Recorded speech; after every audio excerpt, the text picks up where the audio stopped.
आम बजट की बात कर लेते हैं, जहां पर मोदी सरकार ने अहम ऐलान करते हुए कैंसर समेत गंभीर बीमारियों में इस्तेमाल होने वाली 36 दवाओं पर कस्टम ड्यूटी को पूरी तरह खत्म कर दिया है। ऐसे में अब इन दवाओं के दाम कम हो जाएंगे। बजट भाषण में वित्त मंत्री निर्मला सीतारमण ने कहा कि अब कैंसर और अन्य गंभीर बीमारियों के मरीजों को ये जीवन रक्षक दवाएं बिना टैक्स के मिलेंगी। इसके अलावा वित्त मंत्री ने कहा कि सरकार अगले 3 सालों में सभी जिला अस्पतालों में डे केयर कैंसर केंद्रों की स्थापना की सुविधा मुहैया कराएगी। तो एक बड़ा कदम जहां तक चिकित्सा के क्षेत्र की बात है और उसमें भी कैंसर जैसी उस बीमारी की बात है जिसमें एक बार बीमारी अगर लगती है तो मरीज़ ये समझता है कि अब उसे इस बीमारी के साथ ही जीना होगा, लेकिन इसकी दवाओं का इस्तेमाल, दवाओं का उपयोग अगर मरीज़ को सही टाइम से मुहैया कराया जाए तो ऐसे भी कई उदाहरण हैं कि ये बीमारी ठीक भी हुई है। लिहाजा कैंसर की दवाएं सस्ती होना हर एक तक पहुंच बनाएगा, जिससे लोग इस बीमारी से निजात पाने को भी सोच पाएंगे। गंभीर बीमारियों की दवाएं सस्ती होंगी। जीवन रक्षक 36 दवाइयां अब सस्ती की जाने की बात है। इन पर कस्टम ड्यूटी से राहत दे दी गई है। 200 कैंसर डे केयर सेंटर अभी खोले जाएंगे। रेयर डिजीज को सस्ता करने की घोषणा और उसके इलाज को मेडिकल उपकरण इसमें लगे हुए वो भी सस्ते कर दिए जाएंगे, जिससे हर कहीं हर एक तक इलाज पहुंच पाए। लेकिन मध्य प्रदेश के पंचायत एवं ग्रामीण विकास मंत्री प्रहलाद पटेल बजट को आम आदमी का बजट बताते हुए दिखे। प्रहलाद पटेल ने कैंसर की दवाओं के टैक्स में कमी किए जाने को दूरगामी फैसला बताया है।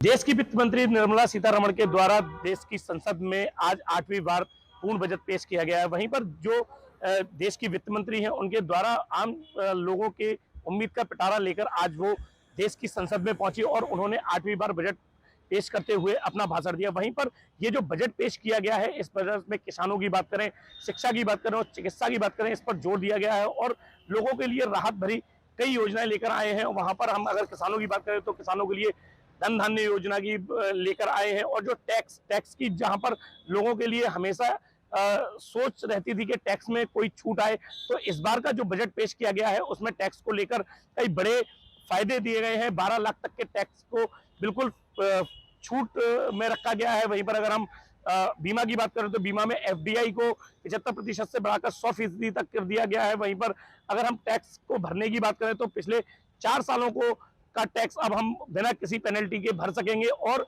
जो जीवन रक्षक दवाइयां हैं, लगभग 36 जीवन रक्षक दवाइयों को टैक्स से राहत दी गई है और 6 जीवन रक्षक दवाइयों पे मात्र 5% जो कस्टम ड्यूटी रहेगी वो रहेगी और जो कैंसर की दवाइयां हैं उन पर भी उनके दाम घटाए गए हैं। इसी प्रकार जो ईवी जो कार्स हैं उनमें भी जो उनके दाम सस्ते किए गए हैं, मोबाइलों को सस्ता किया गया है। वहीं पर ऐसी कई चीजें हमारे साथ कुछ लोग हैं, हम जानना चाहेंगे कि इस बार का जो बजट है वो आम जनता के लिए किस प्रकार प्रसन्न करने वाला और किस प्रकार उनके हित का है।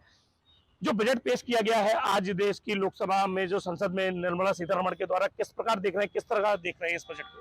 ये बजट जो इस बार का जो बजट आया है, जो अभी तक इतना अच्छा बजट कभी नहीं आया और ये सभी के लिए, छोटे लेवल से लेकर बड़े लेवल तक सभी के लिए फायदा है और हम इस बजट का स्वागत करते हैं सीतारमण जी को और जो लोग इनको जो बजट पेश किया उसके लिए हम बहुत बहुत धन्यवाद।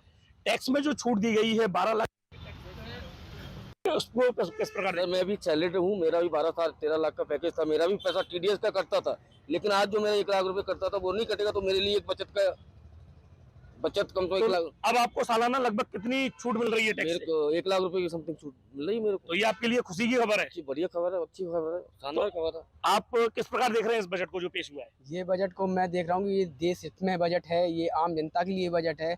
आप देखिए अभी बजट में जो पेश किया है हमारे ये स्वास्थ्य विभाग के लिए, स्वास्थ्य के लिए जो पेश किया है, कैंसर जो एक आम परिवार, अगर किसी व्यक्ति को, भगवान नगर हो, किसी व्यक्ति को कैंसर, तो उसका अर्थव्यवस्था तो खत्म होती थी, वो आदमी की, आप देखिए कैंसर का 95% व्यक्ति नहीं बच पाता है ना, लेकिन वो परिवार पैसे से भी मारा जाता है। तो उस चीज़ को देखते हुए हमारे देश की सरकार ने जो बजट अभी पेश किया है, ये जो कैंसर में उन्होंने किया है, कैंसर की 36 प्रकार की दवाइयाँ जो टैक्स से फ्री कर दी हैं, टैक्स फ्री कर दी हैं, वो बहुत ही लाभदायक है। दामों को भी घटाने का काम किया है और दामों का ये तो बहुत ही अच्छा, मतलब कहते हैं ना, सोने पे सुहागा हो गया, वो किया है कि कैंसर पीड़िता, कैंसर जो परिवार कैंसर पीड़ित होता है वो परिवार हर जगह से मरता है।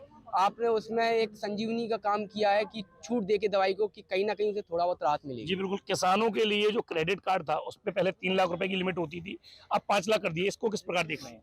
ये बहुत बढ़िया सुविधा दिया हुआ सरकार ने।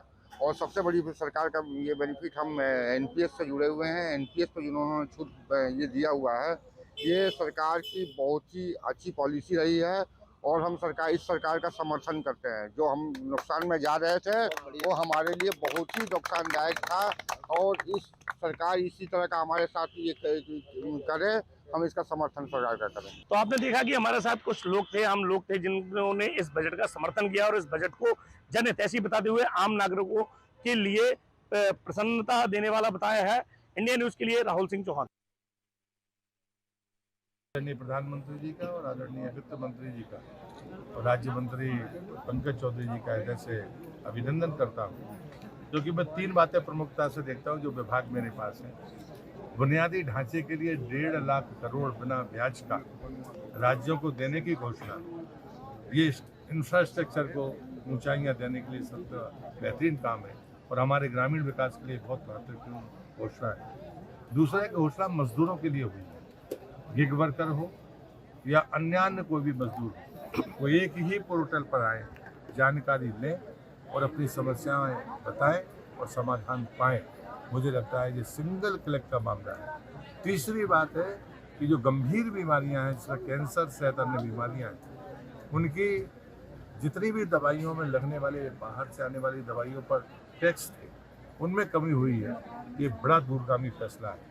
कोरोना पर हमने विजय प्राप्त की है, दुनिया को संदेश दिया है, लेकिन ये सच है कि हमारे खान पान और अन्य कारणों के कारण हमारे बीच में कैंसर की मरीजों की संख्या बढ़ी है। इसलिए ये बेहतरीन सोच और दूरगामी कदम है। इस बात के लिए मैं उनका अभिनंदन करता हूँ।